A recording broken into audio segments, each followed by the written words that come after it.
There is no secret. It's all in the work. You got to roll up your sleeves and you got to do the work. You can't do good business sitting on your backside.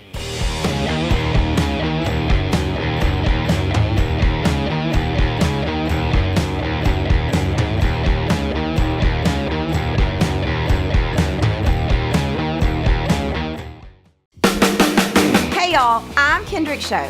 Now I know what you might be thinking. Oh great, here comes another person telling me a ton of skill sets that I need to run a successful business. But not so quick. I'm gonna share with you today a no BS, true way to make money in your business. Hey there, beautiful. Welcome to Sell Like a Woman, the podcast, the place to be for things to get real. Real about your business, real about your life, and real about why you need to sell like a woman. Today, I am joined by a dear friend and social media expert, although that's only her pretend job, because that's not even her real job. I'd love for you all to welcome to the show, Miss Jennifer Allwood. Welcome, Jennifer. Kendrick, thank you. You're a doll. I appreciate you. Thank you so much. You're welcome. So let me give you a little bit of background before we jump in as to why you even want to tune in. Why do you want to listen to this Miss Jennifer Allwood? What are you going to learn? First of all, let me tell you all that, I've been running doing this business thing for a while, about 5 years. And I do a lot of work on social media. I get a lot of business on social media. And then I had the pleasure through an acquaintance of meeting Jennifer.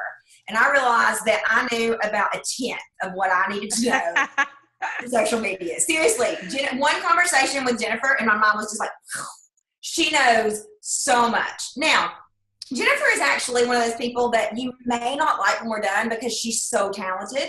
She is so creative. She does so many things well. You're sweet. But pay attention because she's got genius to share. So Jennifer, tell us a little bit about your business, which really doesn't have a lot to do with social media other than the way you reach people. But what do you do, Jennifer? Okay. Well, about 16 years ago, I started a decorative painting business. So, back 16 years ago, that meant we were sponge painting and we were rag rolling and things that we would never dream of doing today. But 16 years ago, it was really hot, especially here in the Midwest where I'm from. So I own a decorative painting company. Now we usually paint people's kitchen cabinets. We do a lot of kids' rooms, murals, and a ton of furniture painting. So it's kind of changed over the course of 16 years, but we are basically going into people's houses here in the Kansas City area and painting their walls and their furniture and their cabinets to make them beautiful. Great. So I'm curious, how did this turn into the Magic Ink, the magicbrushink.com? How did this turn into an online gig? Because I would think painting cabinets is really not something you can do online. So what's the transition? How'd that happen? Okay, so the transition happened about 4 years ago. I have always had people who have worked for me, Kendrick. Right after I started my business, I got pregnant with our first son, Noah. And while I was super excited about becoming a mom, in my head I had thought, oh, it's probably not going to happen that quickly. And so I really wasn't prepared. Oh my gosh, my business just got off the ground. It's booming. And now I want to stay home and raise my kids. Like, how do I put a pause button on this for the next several years, but still have an income? And so I started hiring other women to come to work for me. And that was great. Well, about 4 or 5 years ago, I was at a job site and we were in this beautiful, huge, probably a 12,000 square foot home for a CEO of a large corporation here in Kansas City. And I've got 12 girls there working for me that day. So I have 12 women up on ladders and I'm literally just there to make sure they're doing okay before I go pick up our daughter from preschool. And I was standing there watching all these girls and thinking, okay, there's got to be a better way than this. Like, that was the bottom line. Like, while this is fun, managing women is not necessarily my strong suit. Let's just be honest. I was raised with 2 brothers and 4 stepbrothers, and I come from a background in website development. And so I've worked with all men all my life. And so I'm looking at these women and they're precious and wonderful and the job was wonderful. But in my head, I was thinking the only way I can ever make more money if I continue going down this road is adding even more women onto more job sites and spreading myself even more thin. And that just sounded like torture. It just sounded awful to just, bop back and forth between houses and add more women to our team. And I thought there has to be a better way. And I knew that I was enjoying having a Facebook page. I mean, 5 or 6 years ago it was a small Facebook page. It was 4,000 or 5,000 people on it. But I found that as an introvert, this is so funny. I'm completely an introvert. And so as an introvert, it was way easier for me to get on Facebook and just type something kind of weird and quirky, because most creative, artistic people are a little weird. We're a little funky.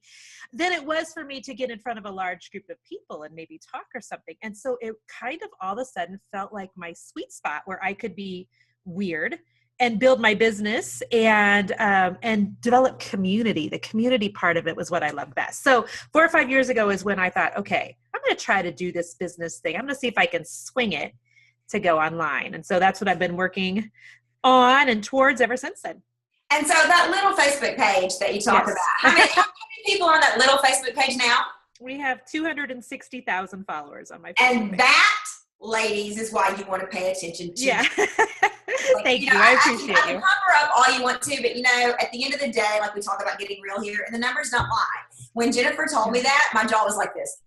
Yeah. Like, I literally think I had to pick it up off the floor. So we're gonna jump right in here, because you've got goals that I want to mine as much as I possibly can. Tell me, and this is one of the things I asked you initially, are there secrets to growing a Facebook page to 2, and her email list, by the way, which we're not going to share because I don't talk about list size. I think that's disgusting, but we're friends, and I just want to tell you, you want to pay attention to this as well for email list size, because it's what we all aspire to get to. That's all I'll say. Well, thank you. Well, there's a direct correlation between the two, Kendra, There is. or at least there should be. If you're growing your social media platform, instinctively the size of your email list should also be growing. Yeah. And we shouldn't be growing both the social media and the email list just to grow it, because those are vanity metrics. I mean, who cares about big numbers if you're actually not making any money off of it? You know we what I mean? have to sell, right? Like, that's where I come in. I got that. That's your sweet spot. Yeah. And so, my whole motive behind growing a platform and a huge Facebook page and an email list is so that I'm able, at the end of the day, to make more income for my family. Absolutely. So let's talk about that. So Yeah. a lot of people, we have a pretty vast audience here. So we have people Perfect. who have hit multiple 7 figures in their business who listen to this. We also have people who are just getting started out whose Facebook page is under 50 people. Yeah. So the thing I want to know first is, are there tried and true absolutes for both sets of people? Absolutely. Okay. So for the person who's got 50 people on her business page, I could probably tell you, without even looking at someone's Facebook page, their business page, a couple of things. Number one, I guarantee you they have more personal friends than that. You can go into your business page and you can invite your personal friends to go over and follow you on your business page. Now, keep in mind, the majority of the time, your personal friends are never going to be your ideal client. They're not going to be the ones that are actually buying from you, but having those numbers of people following you on your business page just give you a little shot of like, okay, something's going right. I've got some people following me here. So that's awesome. Until your Facebook page hits 100,000 people, there is one tip that by the time Facebook actually rolled this out, my Facebook page is over 100,000. So I've never been able to do it, but write down this one tip, Kendra, because this is huge. All right.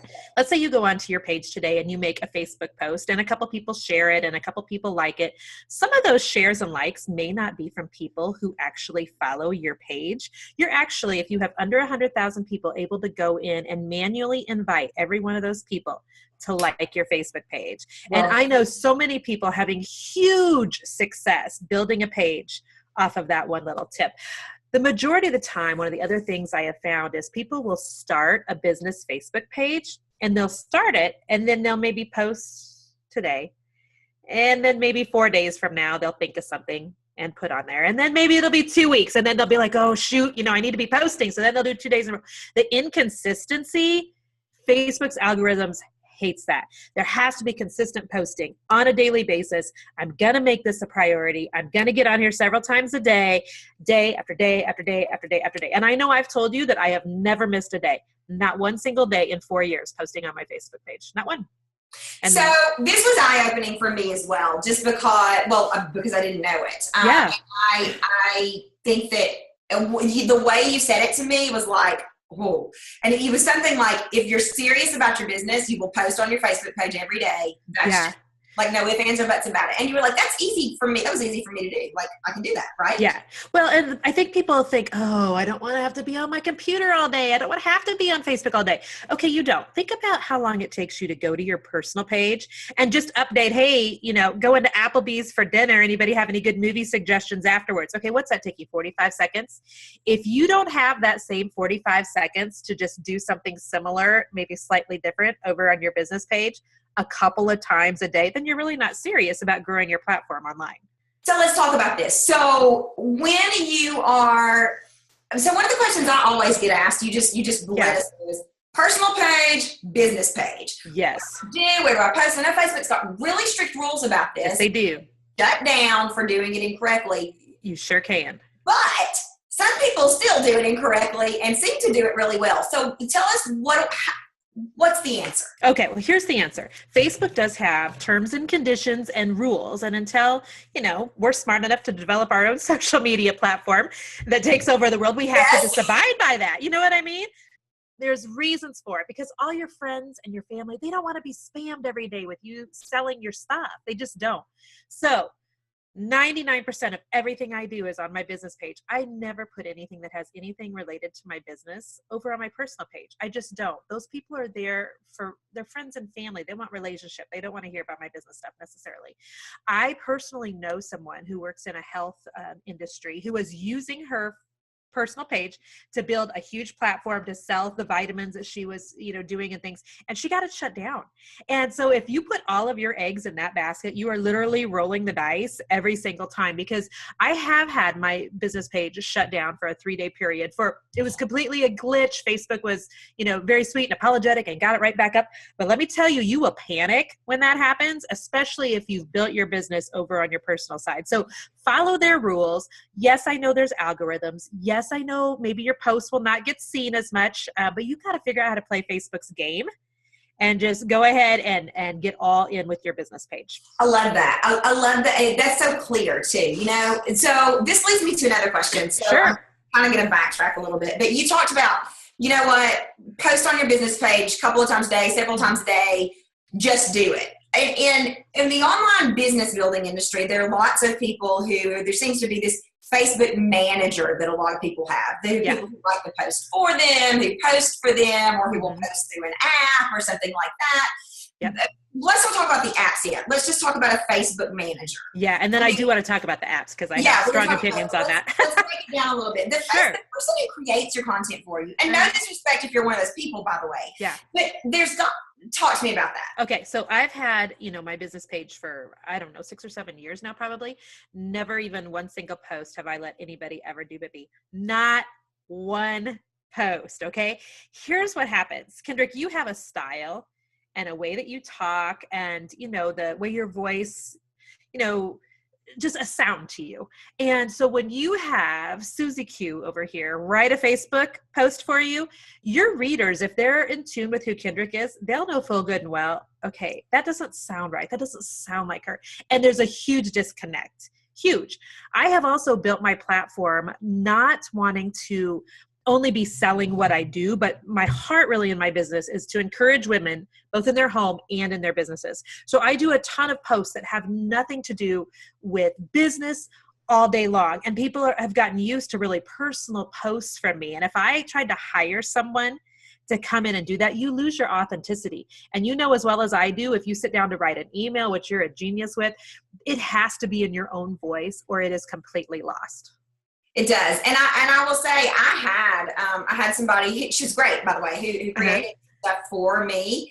But it's interesting, after I met with you, after we became friends, I started doing it myself, and the likes and the page traffic, I'm telling you, gone straight up. And no disrespect to the person who was doing it. No disrespect at all. Yeah. Right? It was just me. Yeah. So let's talk about those things. So if I'm a person who likes to batch, who likes to plan, who wants to schedule a month's worth of content, Sure. you know, sprinkle or pepper, salt and pepper, as I as I see fit. Good idea, bad idea? Okay, so I would never schedule a month out, first of all.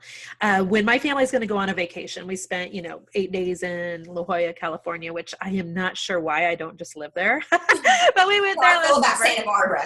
Okay, good. I fell in love with La Jolla. So I sat down, and I do this every time we're going to be out of town or it's over Thanksgiving break or something. And I only use the Facebook scheduling app to schedule my Facebook posts. And I'm going to tell you why in just a second. But I will sit down and I'll schedule things for like 9 o'clock, noon, 3 o'clock, 6 o'clock, 9 o'clock. And I know you're going to think that I'm crazy, but then once or twice during the day, I'll pop in and do something live. Yeah. When you schedule things out for a month at a time, you lose that realness. You're really falling kind of out of touch with your audience, and you actually have to nurture your Facebook page. I mean, it has to be something that, okay, I'm caring about making community with these people. And in order to do that, on occasion, I need to be in real time with them. I can't just be scheduling everything out. And the other thing is, right now, what's the best way to grow your Facebook page? The number one thing you could ever possibly do to grow your page right now is a live Facebook video on your business page. Facebook wants to take over all of the live video streaming apps that are out there. And so they're giving a huge push and a huge, some love to the people who are doing the Facebook Live. So do that and don't schedule out very far would be my advice. So let's talk about Facebook Live, because that was one of the things I was going to bring up. So is there, Facebook Live is one of those things where you can get on and it says finding an audience and yes. Is there a set amount of time you should try to stay on? Right. No, this is such a good question. I tell the girls in my coaching program all the time this. Do not forget that a lot of your views. I mean, I did a video the other day and I think I had 5,000 views by the time that video was over. I had 2,000 people on live with me. Okay. But I looked the next day and the views had gone from 5,000 up to 60,000 views on one Facebook video. So the majority of your traffic is going to be watching it not live, but on replay. Okay, so if I'm sitting down to a replay and I see that you were live, a couple hours ago, and I go to watch it, and you come on and you say, okay, we're going to wait for just a few minutes till we build an audience. Okay, I'm going to wait till I see some people on here. Okay, give it just another 30 seconds here. You're losing me. I'm out the door. I ain't got time for that. You're not selling people to keep listening, right? It's hello. But it's kind of like you're giving all your attention to only the people that were on live with you, forgetting that 80% of them are going to be on the replay. Okay. And so don't pause at the beginning. You go right for the beginning. So normally I'm always like, hi, this is Jennifer Allwood. You can find me over at themagicbrushink.com. Today I'm going to talk to you about da-da-da-da. That way I'm kind of wasting, 10 or 15 seconds. 15, 20 seconds to get some people on with you. And, when they make a comment, it's usually 15 or 20 seconds before you can see it. So I do kind of, waste a few seconds at the beginning, but I'm talking and I'm making them feel like I care about them. And this is what we're going to be talking about. And then usually I'll try to do some sort of a icebreaker at the beginning. Hey, just want to make sure that I can, see all your comments on here and you're coming on live with me. Let me know where you guys are from or where you're tuning in from today. Oh, what a great idea. Well, that'll help get you some engagement right from the beginning. Yeah. And it also just constantly helps with that building relationship factor that is so important on social media. Okay, so so I know when I first started doing video, this was before Facebook Live existed, but when you would have a video on your website or on YouTube, the rule of thumb was 2 minutes or less, try to keep it under 90 seconds because you're going to lose people. Facebook Live feels much more conversational than that. So is there a rule of thumb for length? Yeah, they're 15 to 20 minutes at least. Oh my gosh, I'm doing too short. See y'all, I told y'all she's No. Yes. Okay, so Kendrick, the other day I saw someone who I tuned into their video once they were at 3 hours and 25 minutes. Now that's the only one I've ever seen that go that long. And I thought they're used to, just a couple months ago, Facebook had shut off videos if you went over an hour, but this one was at 3 hours and 25 minutes. Now this was a major influencer who might be part of a beta group or something, but they want you to be on and they want you to hang out. So 15 to 20 minutes, always. So 15 to 20 minutes, y'all. There you go. That's something new that I had not learned. I'm writing stuff down. You know what? Here's what happens with sometimes, Kendrick. They'll feel like, okay, nobody's on here. Okay, now maybe I have 2 people, and there's just as much freaking out when you only have 2 people on as there is when you get 2,000, by the way. Because on occasion, when I see that number hit 2,000, I'm like, oh, Lord have mercy. Why are these people tuning into me is what I'm thinking in my head. So you can freak out on both sides. But take care of those 2 people just like they were sitting at your kitchen table. And sometimes you just have to kind of get into that fake it till you make it mindset and still act like there's plenty of people on here and I'm talking to a big crowd even when you're not.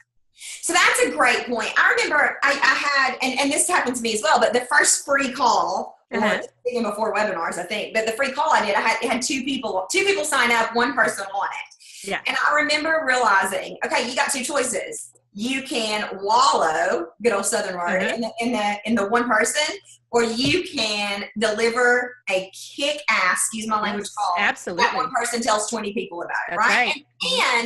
But the thing that made it different for me was I started with gratitude. So, and this is not something that I thought up, but I was like, you know what? 1 person said, I'm going to tune in. I'm going to tune out my family. I'm going to tune out my whatever, and I'm going to be here to listen to you. And so I think about that when I do Facebook Live too. Even if it's 1 person, they're saying yes. They're turning their family, their whatever away. Make it worth their time. Absolutely. And there's times when I'll be in the middle of a Facebook Live, and I did a Facebook Live the other day that just was so precious to me. But it was the difference between introverts and extroverts, which is a topic that I just love because people assume since I'm able to get on a Facebook Live and get 2,000 people on live with me that she must be so extroverted. It couldn't be farther from the truth. I'm a total introvert who has extroverted qualities on occasion because I have to for work, Sometimes we got to just put on our big girl panties and pretend that we're extroverted when we're not. Yeah. And so as I would see, okay, there's 800 people on it, bounce up to 900 or something. I would say, you know what, whoever just shared this, thank you so much for sharing. Or if I would see on the screen that, Susie Q shared, I would say, Susie, thank you so much for sharing this right now. I appreciate it. At the end, I said, hey, people, if this maybe isn't a topic that totally interests you, but maybe you can think of somebody who would be blessed by it, would you share this with them? Share it on your profile or tag a friend. And that encourages people. It kind of makes them remember, oh yeah, this is something shareable. Sometimes, I know I'm guilty for this, I'll get on my phone and I'll just kind of glaze out on content on Facebook and forget that there's, I can share this. You know what I mean? And so sometimes just saying that to people, it will help them to share it while you're talking. And then you'll see a little boost in your numbers, which always makes you feel good.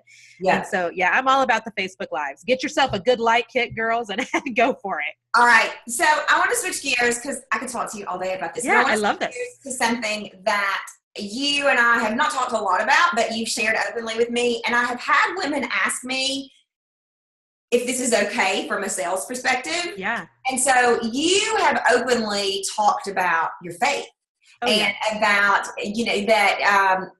So here's this is going to sound like a very secular question, but was that a difficult decision to bring that into your work or no? You know what? It really wasn't. It was harder for me actually, Kendrick, to try to keep it out. Okay. If that makes sense. Like being a Christian is just such a part of who I am. If you meet me, you're going to know very quickly in a conversation. I would hope, and hopefully my behavior would, kind of clue you in that's just really a part of who I am. I'm very vocal about sharing the fact that I was, a Christian as a teenager and then was a knucklehead for the next decade.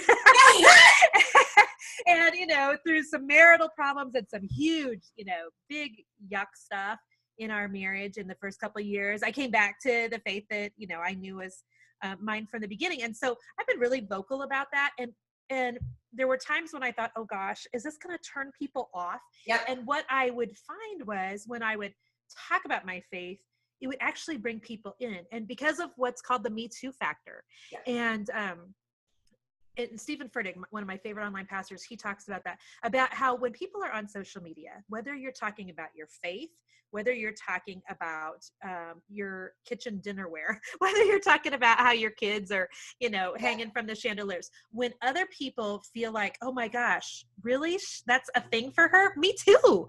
When they feel like that Me Too factor there, that's when you're really building community. They start sharing your content. They feel like they're almost virtually linking arms with you, if that makes sense. And the other thing is, if I was to sit down and say, okay, coaching other business women right now, creative business women, who would be my, if I could pick anything, exactly what I wanted this woman to be like, it would, if we shared the same faith, it just makes it easier for me. Does that make sense? And so putting out into the world, just, this is who I am, you will attract more people like you. It does, but I think that, and this is the reason I wanted to ask this question, I think that we have it wrong a lot of times in the online world. I think everybody tries to tell us who we need to be, or we look at other successful big Facebook pages, whatever, people, and we say, I need to be more like that. Mm-hmm. And I fell victim to this last year. It almost ruined my business. It really did. It almost ruined my business. Mm-hmm. And I had all these thought leaders say, well, maybe you should do a little less this, and maybe you should be a little less, maybe not sing on KTV, or maybe not, that's who I am, Tell me, change your accent, wear glasses, because you want people to think you're smart, you don't sound smart. And finally, I had a total breakdown this November. I really did. And I was like, I'm done. This is not even fun anymore. I run a business called Authentic Selling, and none of this feels authentic. It feels fake. Yeah. Well, you can't sustain that for very long. You can't. And I can't go a real long time without, because I'll be doing a Facebook Live, even if I'm just painting, a piece of furniture. There's times I bring up God in a funny way, I think there's going to be glitter in heaven, types of things. But, when I'm talking to women about coaching and things, there's oftentimes I bring up scripture, because it's almost like for me not to, I would have to be shoving that so far down. Yeah. I think that the thing that I want my ladies, my women to hear is, you hear lots of times from successful people, one of two things. You need to do X, Y, Z, just like I did it. Or you hear people say, just be yourself. You know what I mean? It's going to be like a magnet. You're going to attract the people that you're meant to attract, and you're going to repel the people that you're meant to repel. Yep. And I can tell you, I've done it both ways, and Jennifer's got the right idea here.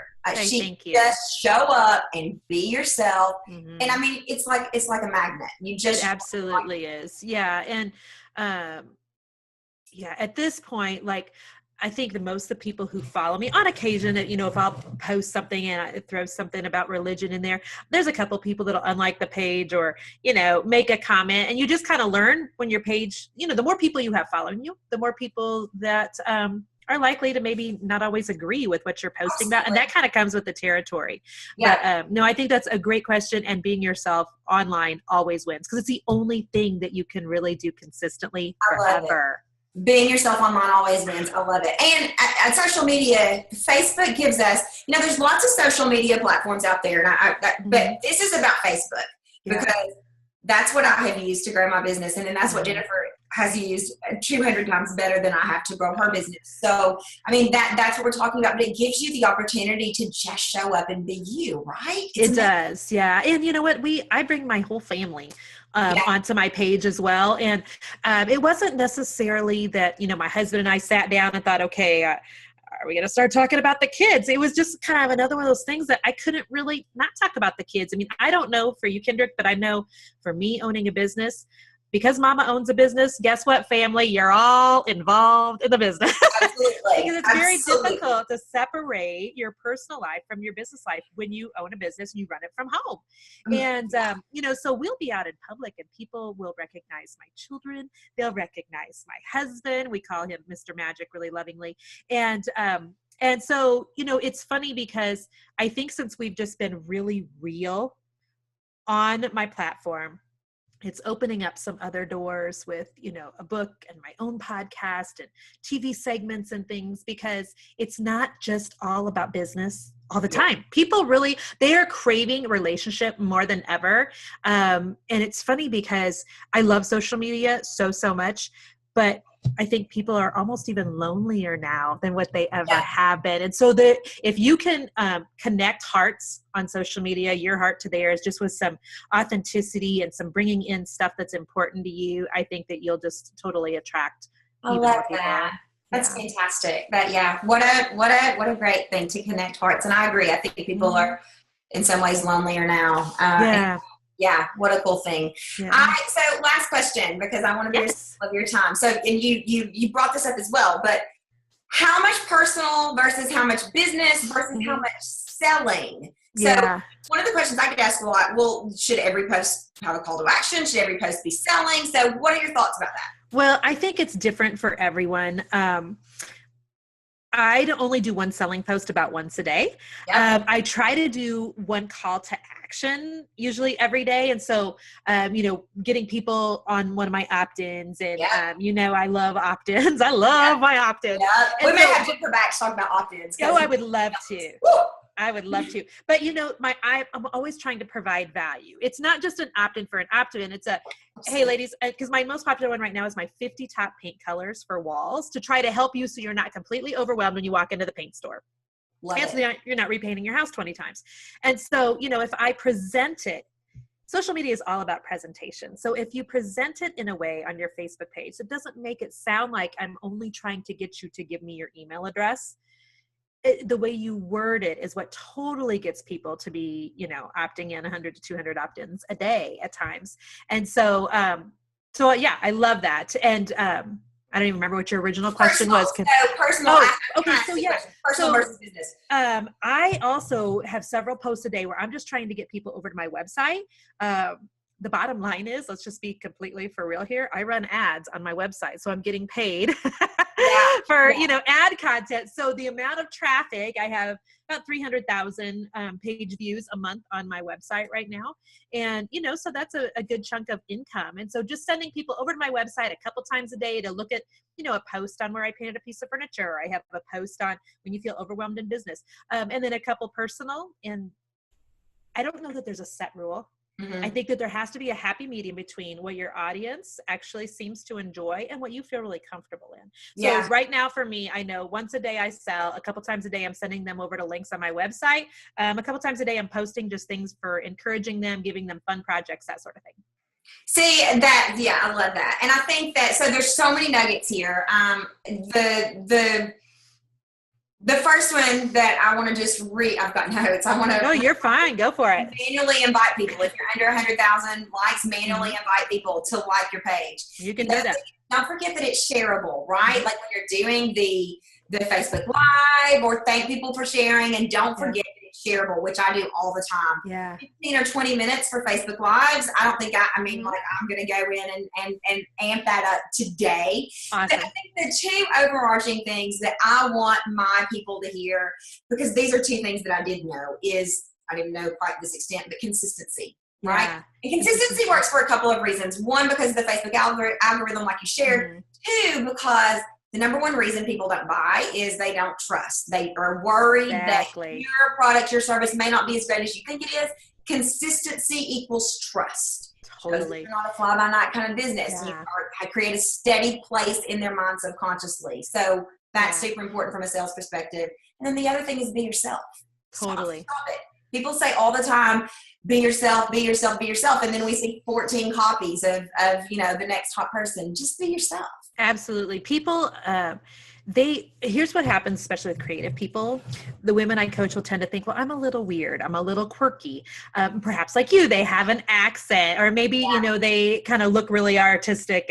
And so they get a little, self-conscious, but people love people that are different. Yeah. And so I tell my girls, let your freak flag fly on Facebook. Yeah. I mean, if you've got some weird things, you'll bring in other people who, have an admiration for weird things. It's totally fine.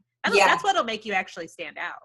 Yeah, I love it. I love it. I love it. Jennifer, anything else before we call it, this time is flying by, before we call it a day?